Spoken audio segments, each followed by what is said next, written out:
Mijn naam is Robert Uileman en je bent nu in de brouwerij van Uiltje Brewing Company. Ik ben begonnen in 2010 met thuisbrouwen. De reden waarom ik een bierbrouwer wilde worden was niet per se om het bierbrouwen in het begin, maar puur om creativiteit kwijt te kunnen. Ik werkte in een restaurant daarvoor, dus ik was heel erg bezig met het koken en het smaken. En toen was bierbrouwen een perfect verlengstuk daaraan. Dus ik kon mijn passie om te koken kon ik vertalen in het recept in het bierbrouwen. Maar aan de andere kant een etiket ontwerpen, een hele vormgeving daarheen kon ik ook opmaken. Dus het was niet meer dan alleen maar het recept in het bier maken, maar ook gewoon het hele bedrijf eromheen neerzetten, vond ik te gek. Ja, de namen die komen onder de douche opeens, dat ontstaat.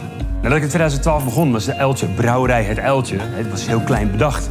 Nu zijn we groter en toen was het ding van ja, moet ik het niet Small Uil Brewing Company noemen? Toen dacht ik van joh, dus we moeten het maar gewoon doen met de naam Uiltje. En pech had als ze niet kan uitspreken. Het leukste aan bierbrouwen vind ik met z'n allen doen. Ik ben het niet in mijn eentje. We hebben een heel internationaal team. We zijn veel in het buitenland. We staan in de Rate Beer Top 100 van de beste brouwerijen van de wereld. En zo komen die mensen ook bij ons aanwaaien van hé, hier wil ik werken. Mijn favoriete bieren zijn toch wel Hop Forward IPA. Dus in dit geval onze Miss Hoeder. 4,4% hoppy wheat. Body van het bier ligt laag. Veel hop erin. Dat zijn toch wel echt mijn favoriete stijlen. Throughout the brewery, alles wat we hier maken.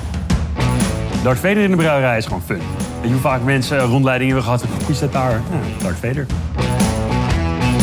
Wat Uiltje bijzonder maakt als bedrijf is dat we gewoon veel plezier willen hebben met z'n allen.